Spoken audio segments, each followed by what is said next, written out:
We've helped our marketing agency clients make more than $250 million over the last decade. We ourselves have made more than $6.5 million running our coaching agency over the past few years. So I have a particular insight to how to start and run and successfully grow digital marketing agencies. Now, if you hang out with me in this video, I'm going to give you the entire outline of how you can do this, even if you have absolutely no experience and you're starting from the very beginning. Let's dive right into this. Cool? So why would you start a marketing agency? Why is this business a better opportunity than other ones out there? Well, the first thing is that online businesses are going to have a lot less overhead and less risk. So, if you wanted to go start a local brick and mortar business, you're going to need the equipment, the rent, paying other bills, electricity, whatever those things are. With a digital marketing agency, it really only initially costs you your time, and you are selling results, and it's kind of like air, right? Where it's not a physical product, where with drop shipping or e-commerce, you have to have the actual product purchased. And sometimes, with drop shipping, maybe it's in a warehouse somewhere else. But again, there is a lot more overhead associated with other business models, which is why I am so passionate about starting a digital marketing agency. It helped me make a lot of money for myself and my family. It's helped our clients make a lot of money. And there's just a lot less overhead and risk right out of the gate.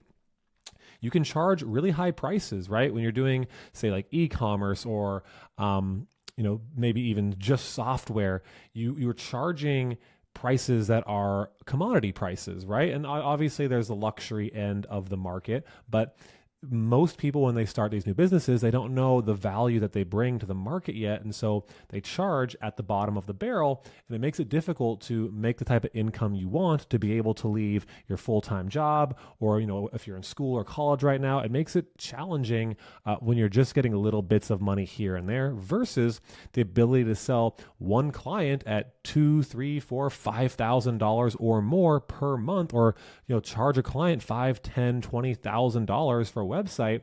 You can charge premium prices here pretty quickly because the value that this is to businesses, again, this is B2B. We're going to be selling these services to businesses.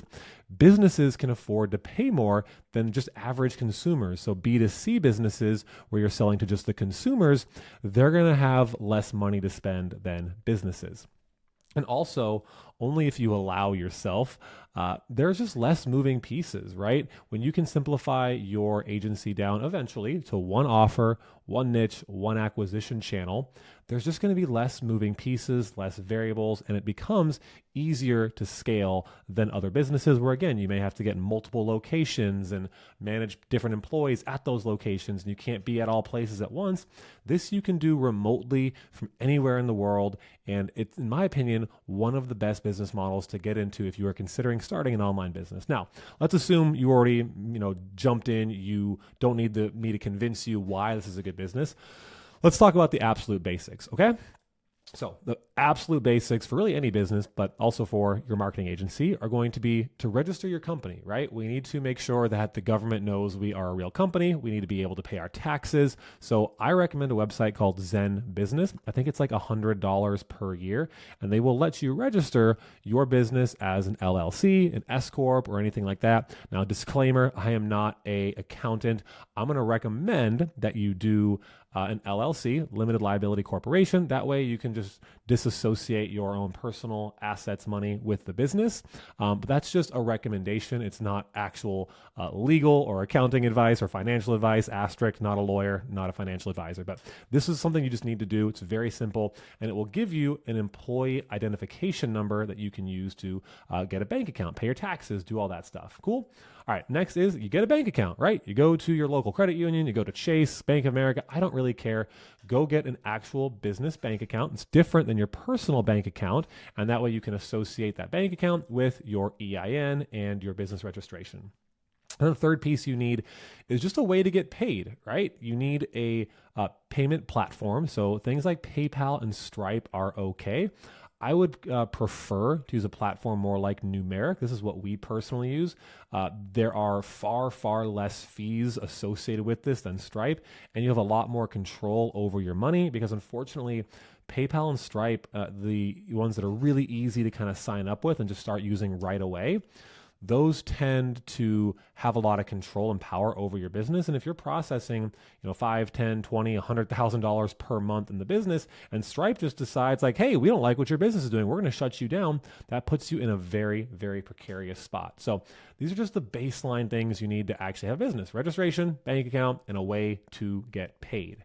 Now, let us talk about some of the tools you're going to need to get started as well. So again, I would recommend just finding a really simple tool. There's QuickBooks, there are FreshBooks. There's so many different, really simple, affordable accounting tools and software that you can just, again, plug in to your business bank account.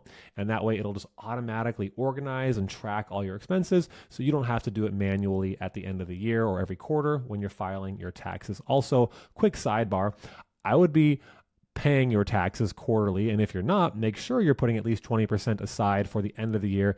It is a hard pill to swallow when you're a new agency owner and you get a nice fat tax bill at the end of the year. Sure, it means you made money, but very often I see newer entrepreneurs spending almost all of the money that they're earning, and then there's none left over to actually pay Uncle Sam, and that makes it challenging for them. So just as also a general rule of thumb, this is again probably going down the weeds a little more than you need to know for this video, but when you're looking at how you should be spending the money you're earning in your business, roughly 40% of your income, or what a client pays you, should be going to the fulfillment of that service.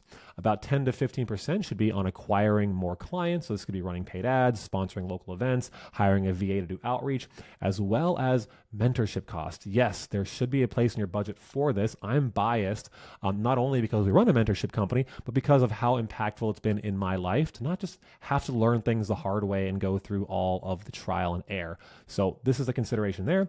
Obviously, 20%-ish could be a little bit fluid based on where you live. If you're in California versus Texas or a different country, got to make sure you're putting aside the right amount of money for taxes. So again, you're not surprised at the end of the year. And then also there's this 20 to 25% that goes to you, the owner. You want to make sure you're getting paid and you can grow your income. And this is a little bit of a gray area where if you're doing some of the fulfillment in the beginning, I don't really recommend that, but you can play with like how you're getting paid from the fulfillment expenses and the owner's pay portion. Now, other people will do this slightly different. I'm not going to say this is the only way, but this is based off of what our chief financial officer has shared with us in terms of what they call the perfect P&L and what you should be considerate of and how you are chunking up and spending your money. Cool. So really the highlight here was get a tool to organize your expenses, so you're not like manually trying to do it through a spreadsheet and it makes it just this extra frustrating thing you do at the end of the year. All right.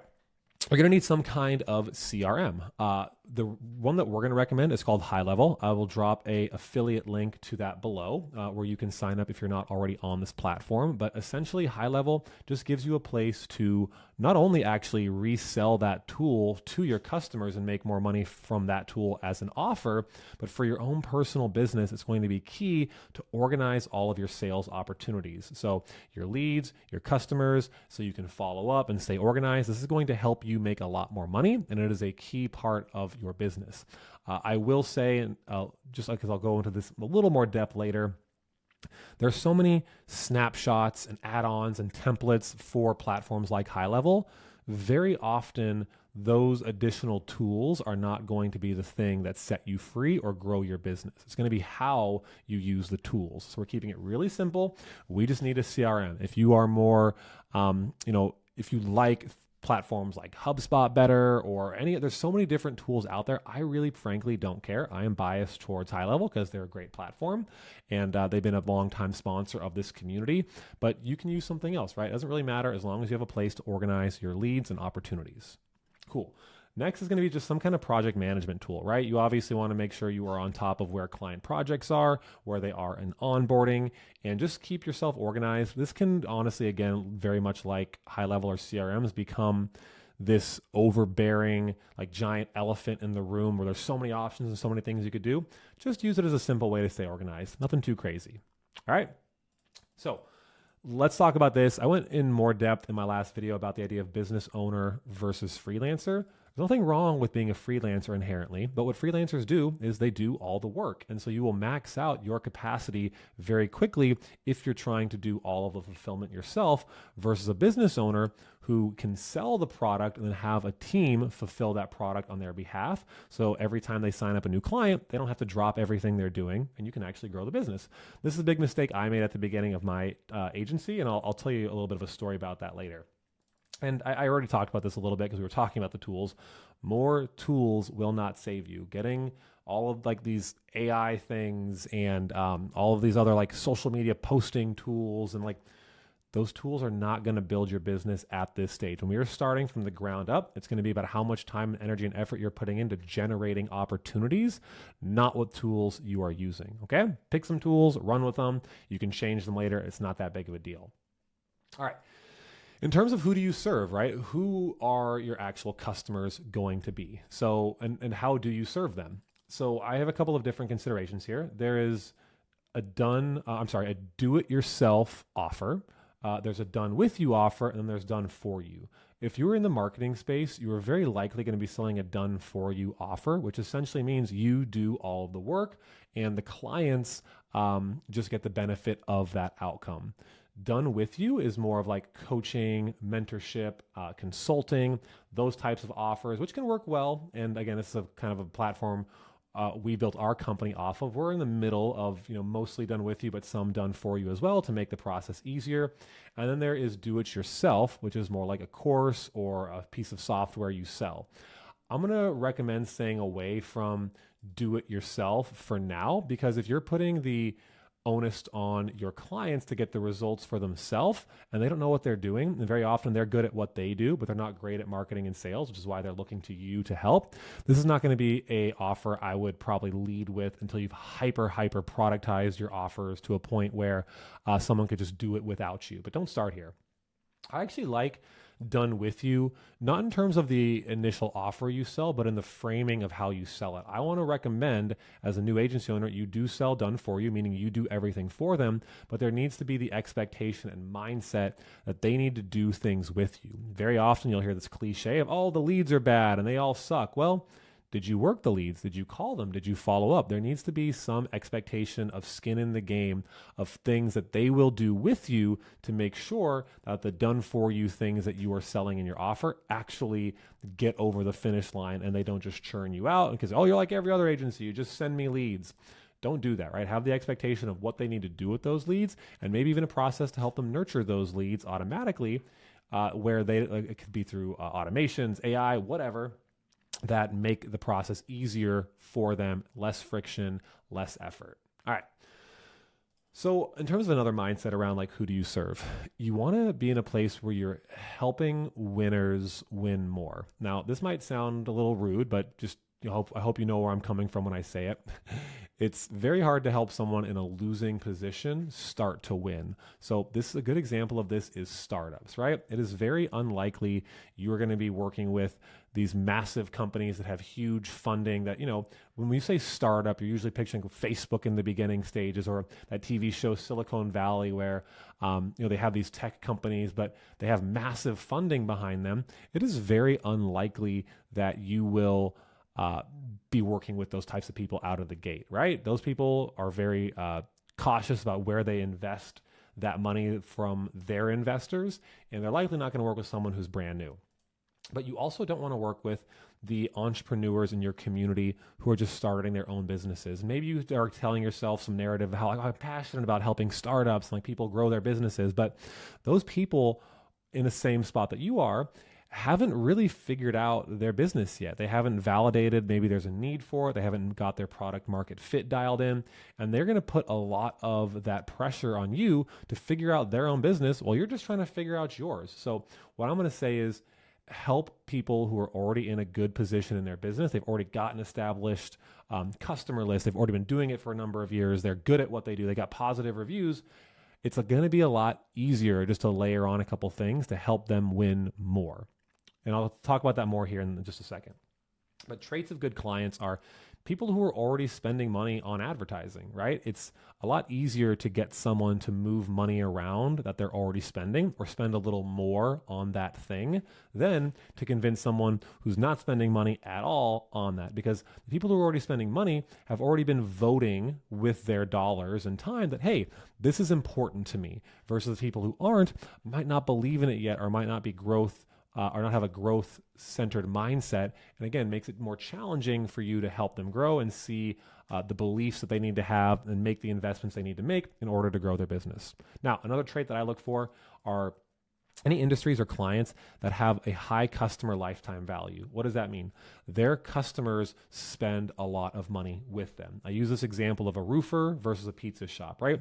If you want to hypothetically charge $2,000 a month, how many pizzas do you need to sell for your client just for them to break even? A lot, right? Whereas if you're working with a roofer, 1 or 2 roofs could pay for your services for an entire year. So I want to focus in on industries that have customers who pay them a lot. That way, I don't have to get them a lot of customers for them to ROI on my services. Now, I worked in the patio furniture space for a long time, and it was great. People would come in there, and they would spend $15,000, $20,000, $30,000 on some crazy grills and patio furniture, and I did not have to get those clients a lot of business in order for them to see it as a massive win in what I was doing for them. Hopefully that makes sense. All right. Let's talk a little bit about like your time horizon with who you should be serving. Right out of the gate, in the short term here, I'm talking probably over the next 3 to 6 months, it's really more about playing the hand you are dealt. So all of us have a unique set of circumstances, people we're connected to, skills that we have, and it makes us the person that we are. And so I want you to play that hand, meaning, the people who know you, like you, trust you, and where you can find them. I'll go into that in just a moment here, but you got to kind of play the hand you are dealt. And people in your community, it's not always going to be about what you are most passionate about. I'm sorry to say, but if you were hyper passionate about knitting, as a weird example, not that knitting is weird, but just out there example, it doesn't mean you should be going and working with knitting companies or selling knitting services, right? Maybe that's the type of business you want to be in, great, then that's not a marketing agency. But the idea is, the businesses and people you are connected to, your community, your personal professional networks, you got to play that hand. You're in poker, you got, dealt a couple of different cards. How are you going to play that instead of trying to manufacture an ace up your sleeve or something like that? Play the hand you're dealt, okay? And what that looks like is, don't start with what, again, you're passionate about wanting to sell. Maybe you're like, oh, I want to really sell Facebook ads, or I love graphic design, or I love technology and systems and stuff.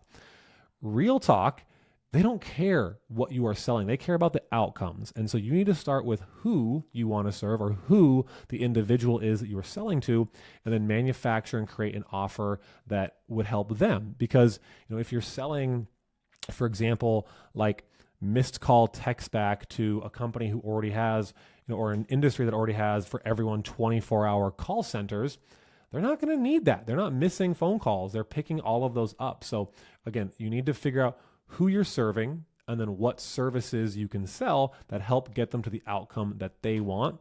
And really also try not to be a full service marketing agent. That's another one I'll throw in here. I do not do full service. I know a lot of us think in the beginning, it's easier to earn more money and earn a client's trust, and we can do all these things. What it ultimately does for you is keeps you stuck because you're doing too many different things. Scope creep sets in, meaning what you initially committed to doing is getting Frankensteined out. This is not an effective way to grow, especially in the early days. And then what most people try and do, myself included, so this is more of a do as I say, not as I did, but we try to get really good at fulfillment, right? So one of the first companies I started out of high school was an iPhone app development company. And instead of learning and honing in how to sell more clients, I was trying to learn how to code. I was trying to learn how to build apps, and it took months to learn how to do that. And then wait, well, I guess I think I need to learn how to do Facebook ads too, because my clients don't really want iPhone apps. They want to get more leads. So, okay, I'll buy all these courses and all these books on how to run Facebook ads better. And by the time you get through them, the platform's already changed, right? So I would focus in more of your time and energy on foundational skills of an entrepreneur. So that is how to make good offers, how to generate demand for your offer, how to sell your offer, not necessarily how to fulfill. Of course, fulfillment is key. You got to get good results for your clients or they're going to churn out. And also, that's just what a good business owner does. They solve problems. If you're not actually solving problems and not helping your clients, you don't deserve to be in business. So how do you solve that, right? I'm going to talk about it again in just a moment, so kind of stay tuned. Some of these goodies are coming up. I'm just laying the foundation for you. All right, midterm. So this would be like 6 to 12-ish months into your journey. You don't need to niche down yet, but I would do something that I just made up here called niche dating, where you're going to start to flirt with date an industry, a direction, something that you can, again, have eventually one offer, one niche, one acquisition channel, but now you want to start to go in a direction long enough to get a good feedback loop established for what you're selling. And it's most beneficial to go in a direction because, like I said, you're starting with who, not how. And when you do that, you're having the same conversations on sales. You're fulfilling the same thing over and over, not having to make it up every single time. So this is a good part where you should be considering dating, not marrying, and saying no to everything else, but one industry, one niche. And again, by doing this doesn't mean you have to say no to every single other opportunity, but really strongly weigh the opportunity cost of anything outside of this. And if it takes your eye off the prize, and if there's too much time that's going to have to go into switching, then don't. And then long term, I'd say about a year into your agency journey. Again, this could be about a year and a half, maybe sooner. You niche down. You put your flag in an industry and you go all in and you become the best of the best, because you can win in any of them, but you cannot win in all of them. Or it makes it very, very hard to do so. Cool. Let's keep rocking. Delivery. Don't do it all yourself. For the love of God, please do not do it all yourself. This is the kiss of death. You'll pick up a couple clients and then you will stay capped out for a very long time, wondering why you can't grow. The answer here is to leverage white label companies. What does that mean? There are companies that exist who already have pros at running ads, doing SEO, doing social media, doing the software piece, whatever it is, the thing that you're selling based on who you're serving. Find a white label company for that. You can just really go to and do a quick Google search. I would be looking for companies who aren't so massive. They're just going to say yes to every single person. But people who have, and white label companies who have specific results in the industry that you want to serve, and even better, specific results that you can share and leverage in a sales conversation to show prospects the efficacy of what your fulfillment team can accomplish. Cool? All right, let's talk about pricing logistics. First thing is, don't charge hourly. Don't charge on a project basis. Don't just look to what your competitors are doing and then charge a little more or try and go to the bottom of the barrel. This needs to be value-based pricing. And again, this is going to come back to who, not how. What is the value and outcome of what you could sell for them? If you could get them 20 leads and they could close 1 or 2 of them, how much money is that worth to them? And again, this is why I go back to working with customers who their own customers have a high lifetime value, so you don't have to get that many opportunities for them to make a lot of money. Back in my patio furniture days, I could easily charge $2,000 to $3,000 a month for a patio furniture retailer because they would make tens of thousands, hundreds of thousands of dollars in sales. And then, of course, I make case studies out of that to show other ones based on the results we'd get for them. So I could charge a premium because they were earning a premium on the back end. But again, when you're working with businesses who maybe don't have a high customer lifetime value, thinking like nail salons, right? It's very hard to get the economics of the price that you want to charge against what they're willing to pay.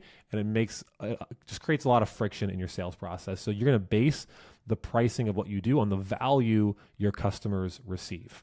I could do a whole video on this, but I'm not going to right now. This is just the baseline, right? How to start the agency, how to get it rolling. So I'll give you a quick, idea on how to do this. I mentioned earlier, you want about 40% of your fulfillment costs to go, or your overhead to go towards those fulfillment costs. So really, once you've kind of found the white label companies that can fulfill the work you want to do, you basically take that number and multiply it by 2.5. That'll get you to be at a place where it's about 40-ish% of what a client pays you. And this is what I'm going to call your at cost price, because I do not ultimately want you to work for free. You may have to for a couple clients, that's okay, but I want you to do the at cost pricing instead, so you know what your baseline price needs to be in order to be profitable, cover your fulfillment expenses, and get yourself paid a little bit as well. All right, let's keep rocking. finding your first clients. Now, again, I have a whole video here on my channel where I break down the 9 fastest ways to pick up marketing clients in the next 24 hours. Definitely go recommend picking that up and checking it out. I'm not going to go into depth here other than just to run through a couple things, right? So like I said, play the hand you're dealt. That means your personal and professional networks, any local groups, associations, events. B&I and Chamber of Commerce, they're okay. They're not terrible. Typically, those tend to attract more of the beginner clients, the startups, like I mentioned, that I would avoid working with. If you can find niche-specific groups and associations, so home services, dental, whatever legal, like whatever the space that you are in, those niche-specific groups tend to be better targets. But again, people like to help people who are similar to them, and people want to lift up new and budding entrepreneurs in their community. So when you can go face-to-face, you can establish this basically this LKT factor, like, know, and trust, where people who like you, know you, and trust you are far more likely to do business with you. And this can be established very quickly by shaking hands and kissing babies. So it means belly to belly, face to face. I know I said this can be an online business, but you need to get yourself out there into the real world if you want to grow quicker. All right, social media hand raise. Again, go check out the other YouTube video on this, but essentially you just make a post of like, hey, does anyone happen to know XYZ type of person? Opening up a few spots for like, hey, do you happen to know anyone who's a roofer? Who would you recommend that is a home service provider? Who do you happen to know that's a lawyer, right? And you can just ask your social media friends, right? It doesn't have to be weird or solicit them directly. You're just asking who they know and allowing them to kind of tag those people in. Go check out that other video if you want more insight on this. Also, starting to do cold outbound, dial for dollars, and then I call this warm calls, so you don't have to do cold calling, but anyone who you're doing cold outbound to, whether that's cold email, DMs on social media, picking up the phone and, of course, calling positive responses, but calling people who didn't respond yet. And that'll be able to allow you to reference the initial touch point and just have a conversation. Again, I'd be starting more local because people are going to be more inclined to help someone who is local to them, but this is also an option you have towards the beginning when you have more time than money. You have to do the things that aren't as scalable. All right, Audacity sales. This is door to door. I actually had a client who had a multi-million-dollar agency only going door to door. Again, it's this idea of the know, like, trust factor, and how you can kind of grease the wheels as well is bring a gift that you can leave them. Like, hey, I'm starting a business here locally. I just wanted to, introduce myself and, meet a couple other entrepreneurs in the community, see if it made sense for us to potentially support and refer each other. I brought you this little bit of a peace offering as just a thank you. And yeah, if you don't have time right now, I'm more than happy to set something up or come back later. Just wanted to say hi and introduce myself. And again, leveraging that like, know, and trust factor is a big deal. And if you can do it in a way where you're not directly soliciting them, but just offering them the opportunity to see how, and I love this phrase, how we can support and or refer each other is key, because it's not all about you. It's also about what's in it for them. And that's a really great frame you can use to make it mutually beneficial. The interview offer, I'm not really going to talk about here in this video. Go check out the 9 ways to pick up clients quickly if you want to check that out. It's a really great way just to, manufacture relationships with the people who you want to do business with or have as referral partners. Now, I put this in another video as well, but for your personal and professional network, this is a really great script you can leverage. Just text this out, email it out. This will get you a couple of initial responses to get people interested in having a conversation with you so you can put your new offers in front of them. All right, let's keep rocking. This is leaning now more towards the sales piece, right? So once you've generated opportunities, you've generated interest, people are getting on sales calls with you, you're meeting in person, you got to leverage your white label team's results. I talked about this a little bit ago, but you need to take out any case studies they have, the average outcomes they can produce, the amount of conversions or money they have spent. So I'm going to just go over to actually Invisible PPC real quick, give you a quick example. You're not going to say like, hey, my team has this experience. You're going to say, hey, we've got this fulfillment partner. They've been in the game for 16 years. They've, basically spent more than $150 million in ad spend. And we've, basically run almost 200,000 ads. They're exceptional at what they do. And you want to be able to leverage their results, not as your own, but as your fulfillment team. And so you can sell with more confidence and overcome objections that might be around like, oh, well, who have you done this for? What type of results should I expect? And this will help you overcome a lot of those challenging conversations you're going to have out of the gate. So we have got a framework called the one call close. This is just condensing conversations into qualification, demonstration, and sale in one call when possible, or at least getting a deposit, instead of dragging it out, like doing a discovery call, then setting another call, then sending a proposal, then doing a proposal review call. Like, you don't need to drag these conversations out. If you've got a bleeding neck solution, meaning their neck is bleeding metaphorically, they need to solve that. Don't drag it out. Make them offers on the call based on some of the things I shared here, because you can kind of come up with your pricing prior to speaking with them and put it in front of them, right? Don't be afraid to ask them for a deposit to showcase their commitment and to get you to schedule the follow-up call versus just letting it drag out and let them think about it and then ghost you. I mentioned this earlier, but no proposals, right? I don't like proposals. It creates too much confusion. Have the conversation then and there. You can have a document that outlines your offer, and then think, oh, well, send me a proposal. Just pull it up there on the call. Like, hey, look, here's the outline of our offer. What do you think, this would tell you that we can't discuss right now? And then get to the meat of what their real concern is, because proposals mostly just create friction and confusion and reduces your ability to close deals. Couple of offer types too you can leverage in the early stages of your business. This is called a Leoli offer, which means love it or leave it. And you can essentially give them 2 to 3 months, maybe like 1 to 3 months at a lower price to earn their business, show them that it works, as long as it's not less than that 2.5 multiple of what your at cost price is. And the idea here would be like earn their business at a lower price, then roll them into the full price you want them to pay you after the couple initial months and the introductory offer. And if they love it, great, they retain it at the full price, or they can leave it. It makes it a little easier for them to try it and not make the full-blown commitment. Loyalty rate offers are, let's just say, for example, you got a $2,000 a month offer with a $1,000 setup fee. You can let them go month to month on that, but I would incentivize them to a commitment of 3, 6, 12 months by doing something like this. Like, hey, we typically charge, month to month, $2,000 with a $1,000 setup fee. But if you want to make a commitment to do this for at least the next 6 months, we have a loyalty rate for that. There's no setup fee, and it's only $1,800 a month, right? So again, you got to play with what your at cost prices are. But this is another great way to incentivize them to prepay a bit more in advance and get them to commit for a longer term, so you can have recurring revenue, not just one-off project work.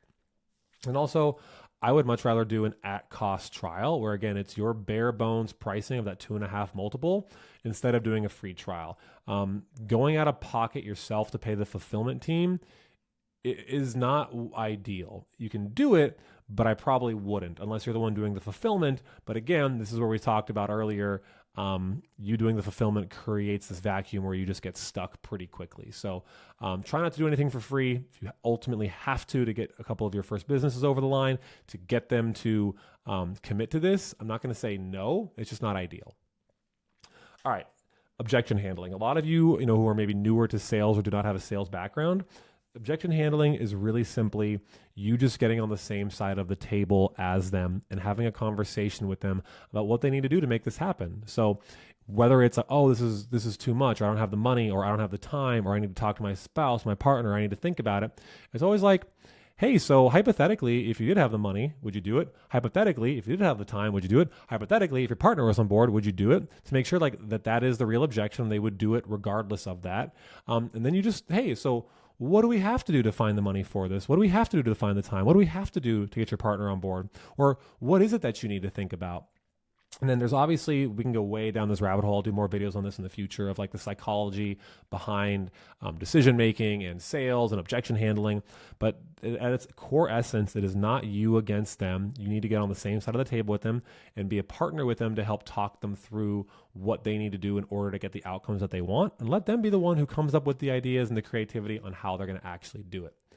And also at this stage of the business, when you're a little newer, I'd just be avoiding guarantees. Guarantees work. They're great, but they're also kind of a crutch for bad salesmanship. And you can have them, but when you're newer to the game, I'd probably avoid them just because you don't want to put yourself on the line, like in terms of having to refund someone, give them their money back, work for free. And it's not, again, not that I'm against guarantees, but you're still filling out your business and you don't need them to sell. And inherently in business, it's a risk. Investing anything into your business to make it grow is a risk. That's what business is. And profits are all on the other side of risk. So you need to give yourself the opportunity to work with a variety of people. So you're not just shooting yourself in the foot with one person. It doesn't work for them. Maybe they didn't know what they were doing, or they're not a good business owner. So I would just avoid guarantees until you really, really understand your offer, the outcomes you can produce, and the clients you are serving. All right, got a couple more here for you, and then we're going to bring this home. Client success and communication, right? Pretty much anytime a client is upset, it's always comes back to poor expectation setting. So this is where you need to lean on, again, the white label service provider of what is the expectation that you should and could set for them. And we want to set and meet expectations, right? So, and you can do this in very light, easy ways where it's not just the result of the product you sell or the service you sell. It is also just meeting and owning your word, right? Like being a man or woman of your word, where you say, hey, we're going to do kickoff call at this date and you're going to get this thing, and make that happen. And then you just do that over and over again. You set and you meet expectations, because any mismatched expectations will get you on the receiving side of a cancellation email. Onboarding is pretty straightforward. Again, you set like, hey, we're going to do onboarding here. You're going to get this, this, this. Here's the time frame. Here's what's going to happen. And you meet those expectations. Pretty straightforward. You want to do a pre-asset collection before a kickoff call, in my opinion, where if you're just spending the first kickoff call, like trying to collect all these things, and maybe you do need to do some of the kickoff call to get access to their Facebook page or their website or whatever, but try and do that through some kind of onboarding form first. So what you can actually do on the kickoff call is get them a quick win. One of my favorite examples of this is when you do database reactivation, which would be like texting and emailing their database, some kind of offer that solicits a response to get people, their past customers, to come back and buy more. Imagine how excited a client would be if on a kickoff call, because you already collected all the assets you need, you started that reactivation campaign right before the kickoff call, and you get on that call and they're already starting to see and get results. That speed to result and the first milestone of like, wow, like this was a good investment, this was the right thing to do. The sooner you can get there, the quicker you overcome buyer's remorse and the more likely they are to retain long-term. So if you can produce some sort of quick win on a kickoff call, or already have the ads live, or SEO things set up, or whatever the thing is you're doing, you have some quick win that happens then and there. This is a great way to get someone indoctrinated and bought in quickly. Cool. Simple communication cadence. You don't need to overdo it. Weekly update via email is fine. And then a monthly call is not necessary, but I would give your clients the option, right? If they don't want to get on a call with you and they're just happy getting the weekly reports, don't make them get on a call with you just so you have to like bullshit and like talk through things. Obviously, I want to maintain rapport and relationships. So that'd be like gifting, doing some calls once in a while, showing up in person when possible, going to events they're a part of, just so you can actually build a long-term relationship. But don't force them to do a monthly call unless they want to, or unless you feel it's absolutely necessary. Weekly updates via emails will suffice. And there are lots of tools that will automate this for you, but for now, you're not going to have a ton of clients. Just email them weekly. Let them know that their money is going towards something and you're doing the work. And pretty straightforward. Don't hide from your clients, please, for the love of God. I had a couple of clients in the early days that were referred to me, and we were doing okay for them, but I knew we weren't like blowing it out of the water. And instead of addressing that head on and like trying to go to the root of the problem, work with them to figure it out, I would kind of just not ignore them. Of course, I would respond, but I wouldn't proactively reach out and get in front of them. And I was just kind of hoping that they would keep paying every single month and not really think about it. This is not a great way to do business. Don't do that. You got to stay proactive with communication and get ahead of problems before they bring the problems to you, because when they bring the problems to you, now you have to play defense instead of already being in a place where you set the expectation and you're meeting the expectation for what comes next. And then also, if you potentially have clients who are trying to churn out the back door, trying to cancel, consider that less is better than zero. So again, if you're charging $2,000 a month, maybe you offer someone to go with $1,500 a month, $1,000 a month, $1,200 a month, until you kind of can right the ship. And $1,200 a month is better than $0 a month. So be willing to negotiate and know that it doesn't always have to be black and white. All right. Let's bring this home. Thanks for hanging out with me. I know it's a little bit of a longer one, but I'm trying to give you all the goodies here. How to scale up, right? We're talking about how to start this agency with no experience. What can you do now that you've laid the foundation to grow the business to 10K, 20K, 50K, 100K a month and beyond? One of the easiest things to do is just get referred by clients, right? Once you start to do good work, asking for referrals, leveraging the rule of reciprocity. I also think there's a really great opportunity at the very end of a sales call when you get the deal to also ask for a referral then. You can't really ask for a referral after that until you get a result, or it feels a little weird. But at the end of a sales call, something like, hey, you're awesome. We love working with other awesome people. Do you happen to know anyone else who might benefit from the service? And it's a great point to grab additional referrals versus having to wait only until you get the result. So you can kind of leverage that in both locations. Hire a mentor. Again, I'm a little biased because we run a mentorship company, but I see the power of it in what we can do for our clients' businesses, how quickly we can help them unlock the next level of growth, and how quickly it has helped us unlock growth in our company. And on the flip side, how slow it is by trying to figure out everything by trial and error. The beauty of digital marketing agencies are there's a lot of people out there sharing information on what has worked for them.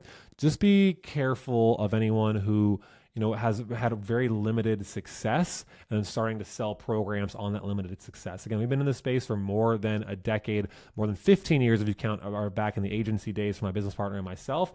We've been in this game a long time. Find someone who has actually done what you want to do consistently for a long time and has helped other people do it, not just they did it for themselves once or twice in the past, right? Unfortunately, there's a lot of influencers out there who I will not name, but they have very limited success or have success from other areas of their life or money from something else. And then they kind of showcase this flashy lifestyle that gets people sucked in when there's not really a lot of substance behind how they did it. So if you're looking for real substance, a little bit of a plug here, go check out the link below this video to our Prospecting in a Box demo if you want to see how we help agencies and how we can install our client acquisition systems into your business. But that's only if you're in a place where this is really important. You want to expedite your process, not learn the hard way. All right, back to your regularly scheduled programming.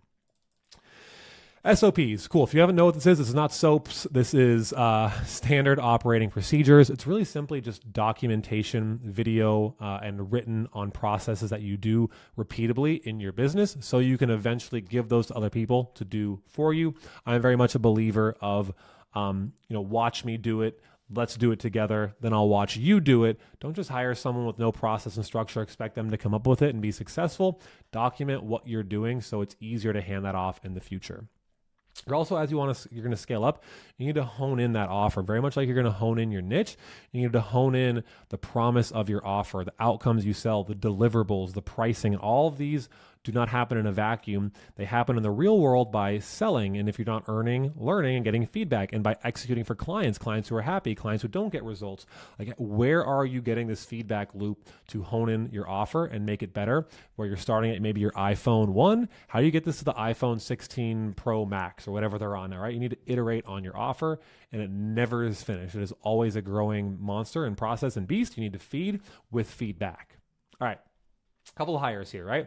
In the early stages, probably around like that 5 to 10K a month mark, you're going to want to hire an executive assistant. This is someone who can kind of follow you around, pick up some of the mundane tasks you're doing, organize your emails, organize client calls, your calendar, just help start to buy back some of your time so you're not running around with your head cut off.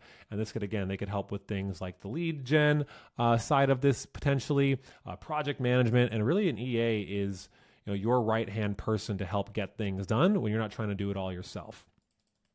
Right around that like 10-ish K mark, I would consider also hiring a sales development rep. This would be an appointment setter where you're not going to get rid of the obligation of doing setting and sales entirely, but you are going to hire someone who can help you start to outbound dial your leads, send DMs, call leads from your ads, nurture those leads once they've booked, and triage them with you. There's a whole bunch of content we have on this that we can put out later. Some already on my channel, but this is someone who's going to be key to helping you feed the business without having to do all the heavy lifting yourself. Cool. Also, start to run ads, right? Ads is going to be one of the most scalable ways you can grow the agency. And once you start to have the budget for that, this is a powerful thing to do. And if you're not sure how to do it, definitely seek out the help. Don't make it up on your own. It's a lot more expensive to figure it out on your own than it is just to pay for the insight and the skills for how to do it. And I also would not recommend hiring another agency to do this for you at this stage. When you're in the earlier stages of the business, you don't want to have to rely on someone to constantly give you fish. You want to own that asset and that skill in-house. So I highly recommend owning your own sales ability and honing those in, and then running ads to just feed you and your sales development rep more opportunities.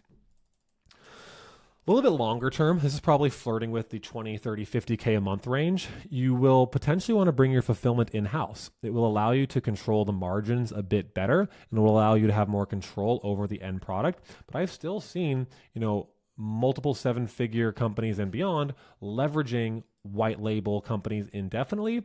You just don't want to necessarily build your house on someone else's land. If that land goes away, if it changes, if they do something different, you're now put in a pretty hard spot. So owning that in-house long-term is the right move. Hiring additional fulfillment people, right? This is the idea here where you're going to need to hire those additional people to fulfill the work for your clients as you get more. And you'll kind of need to flirt with what is that line of what they can do versus, what you need from them. And you're going to want to obviously try to get more with less and not get super bloated. But that's why here at the very beginning, you kind of have this expectation of where your money should be flowing in the business. All right, a couple more, we'll bring this thing home. Hiring a sales team, right? Once you have really mastered like who you serve, what you sell, how you sell it, now you can start to get out of the business a little bit. You can start to actually wear that CEO hat and not have to do all the sales or the setting or the fulfillment. And this is something we are exceptional at and we can help you with if you're at that stage in your business. I've built out the setting and sales team on our company very well. We're building it up even more as we speak. So this is something to consider for sure. And then lastly, again, around the 15K to 20K mark, consider hiring a fractional CFO. This is not a local accountant or CPA who's just going to crunch your numbers and give you a tax bill, but someone who can actually help you look at the data in your company and make informed decisions on where you need to cut, where you can spend. And this is super powerful because now you don't have to make it up, but you have a pro kind of in the trenches with you, looking at your numbers and your data and helping you make informed decisions about the business. All right, squad, that's it for me for today. If you enjoyed this video, do me a huge favor. This channel, as you can see, if you're watching this here in early 2025, we're newer, right? And this channel has some followers, but if you like this video, definitely hit that like button, drop a comment below, consider subscribing if you want to see more content from me and my business partner. We're going to keep bringing the heat for you guys. You just got to keep showing up and implementing, and you will get everything you want. So this has been how to start a digital marketing agency with zero experience. Please learn from my mistakes. Go stand on the shoulders of people who have already done this so you don't have to take a lot longer to figure it out by yourself. This works. You just got to work it. I'll see you in the next video. Peace.